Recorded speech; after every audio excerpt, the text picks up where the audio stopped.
SIR enumeration form fill up করতে বহু মানুষ সমস্যা ও বিভ্রান্তির শিকার হচ্ছেন। এই ফর্ম ফিল আপ কিভাবে করতে হবে সেটা নিয়ে একটি ভিডিও প্রকাশ করা হয়। সেই ভিডিওর পরিপ্রেক্ষিতে বহু মানুষ বহু প্রশ্ন করেন, অনেকে সমস্যা ও বিভ্রান্তির কথা জানান, প্রশ্ন করেন। আজকের এই ভিডিওতে আমরা প্রথম দফায় 23টি প্রশ্নের উত্তর ও আরও কিছু তথ্য দেওয়ার চেষ্টা করলাম। প্রশ্ন নম্বর 1, এসআইআর ফর্ম কোথায় পাওয়া যাবে? ফর্ম পাওয়া যায় স্থানীয় বুথ লেভেল অফিসার BLOর কাছে অথবা অনলাইনে voters.eci.gov.in ওয়েবসাইটে। প্রশ্ন নম্বর 2, ফর্ম কোথায় জমা দিতে হবে? আপনার এলাকার BLOর কাছে সরাসরি জমা দিন অথবা অনলাইনে voters.eci.gov.in এর মাধ্যমে সাবমিট করতে পারেন।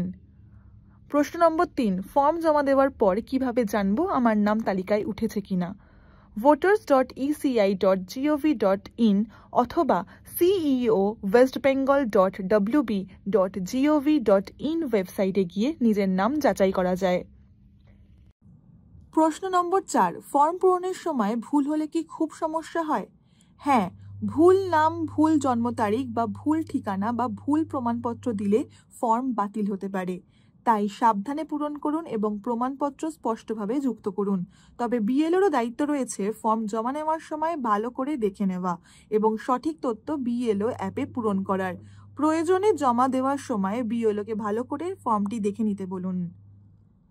প্রশ্ন নম্বর 5, ফর্ম পূরণের সময় কালো না নীল কোন কলম ব্যবহার করতে হবে? নীল বা কালো দুটোই চলবে, তবে লেখা স্পষ্ট হওয়া চাই। তবে নীল কালিতে পূরণ করলে ভালো। প্রশ্ন নম্বর 6, ফর্ম পূরণের সময় মোবাইল নম্বর দেওয়া কি বাধ্যতামূলক? না থাকলে ফর্মে লিখে দিন আমার বা আমার পরিবারের কারো মোবাইল ফোন নেই, তবে দিলে যোগাযোগ ও পরে যাচাইয়ের জন্য সুবিধা হবে। প্রশ্ন নম্বর 7, অনলাইনের মাধ্যমে গণনা ফর্ম কিভাবে পূরণ ও জমা করব? আপনি ECINET অ্যাপের মাধ্যমে গণনা ফর্মটি ডাউনলোড করতে পারেন। এটি পূরণ করে আপলোড করুন অথবা voters.eci.gov.in ওয়েবসাইটে গিয়ে গণনা ফর্মটি ডাউনলোড করুন। এটি পূরণ করে আপলোড করুন। প্রশ্ন নম্বর 8, নির্বাচন কমিশনের কোনো হেল্পলাইন নম্বর আছে কি? নির্বাচন কমিশনের toll free voter helpline number 1950।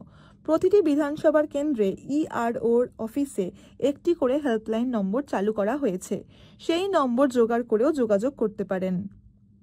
প্রশ্ন নম্বর 9, অনলাইনে ফর্ম জমা দিলে আবার কাগজ জমা দিতে হবে কি?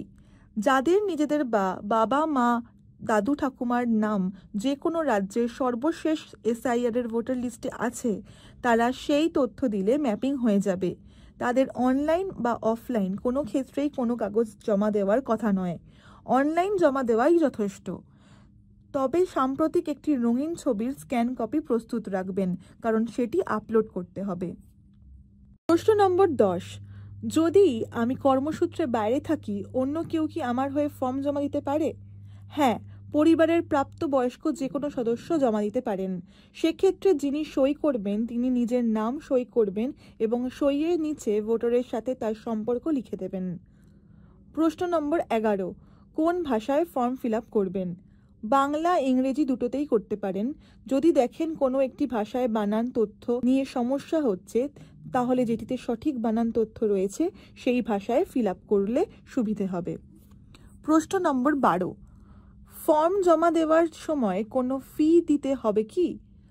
না, ফর্ম পূরণ ও জমা দেওয়ার সম্পূর্ণ বিনামূল্যে। প্রশ্ন নম্বর 13, BLO আসার সময় আমি যদি বাড়িতে না থাকি? BLO যদি প্রথমবার আপনার বাড়িতে গিয়ে কাউকে না পান, তাহলে তিনি আরও 2 বার, মোট 3 বার আপনার বাড়িতে যাবেন। তারপরও না পেলে অ্যাবসেন্ট রিপোর্ট করতে পারেন। আগে পরিবারের কেউ বা প্রতিবেশীকে জানিয়ে রাখুন যেন তারা তথ্য দিতে পারেন, অথবা অনলাইনেও ফর্ম জমা করতে পারেন। এছাড়াও BLOর ফোন নাম্বার জোগাড় করে রাখুন, প্রয়োজনে তাকে ফোন করে নেবেন। এরপরও যদি কারোর নাম ড্রাফট ভোটার লিস্টে না ওঠে, তাহলে তিনি আরেকবার সুযোগ পাবেন 6 নম্বর ফর্ম এবং ডিক্লারেশন ফর্ম দিয়ে ভোটার লিস্টে নাম তোলার জন্য আবেদন করার। প্রশ্ন নম্বর 14, BLO যদি রাজনৈতিক পক্ষপাত করে কোথায় অভিযোগ জানাবো?